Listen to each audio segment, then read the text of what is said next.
আসন্ন 2026 ফুটবল বিশ্বকাপের পর নিজের বুট জোড়া তুলে রাখার পরিকল্পনা রয়েছে ক্রিশ্চিয়ানো রোনালদোর।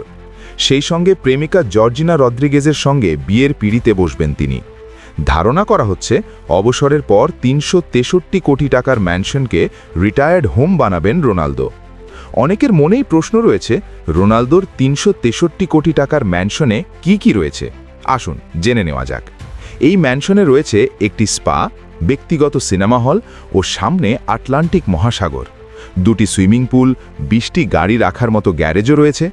2020 সালে সমুদ্র ঘেঁষা এই ম্যানশনের নির্মাণ কাজ শুরু হয়েছিল। প্রায় 6 বছর ধরে চলা নির্মাণ কাজ শেষে ম্যানশনের চাবি রোনালদো ও তার বাগদত্তার কাছে হস্তান্তরের প্রক্রিয়া চলছে। সেমানা এক প্রতিবেদনে জানিয়েছে, এই সম্পত্তির মূল্য প্রায় 2.5 কোটি ইউরো। বর্তমানে পর্তুগালের সবচেয়ে দামি ব্যক্তিগত বাড়ির একটি এটি। আয়তনেও এটি পর্তুগালের মধ্যে সবচেয়ে বড় ম্যানশন। বাজারের সবচেয়ে দামি নির্মাণ সামগ্রী দিয়ে এটি বানানো হয়েছে। ইতালিয়ান মার্বেল পাথর ব্যবহার করা হয়েছে ও রয়েছে সোনার তৈরি পানির কল। বাড়িটি তৈরি হয়েছে মহাসাগর থেকে ঠিক 200 মিটার দূরে। কাসকাইস অঞ্চলের 12,000 বর্গমিটার প্লটের জমিতে এটি অবস্থিত। এর মধ্যে বসবাসযোগ্য জায়গা 5,000 বর্গমিটার। অন্যদিকে গুঞ্জন আছে, রোনালদো এই ম্যানশনের জন্য ক্রেতা খুঁজছেন। ব্যক্তিগত গোপনীয়তা ক্ষুণ্ণ হওয়ার আশঙ্কায় এই বাড়ি বিক্রির চিন্তা করছেন তিনি।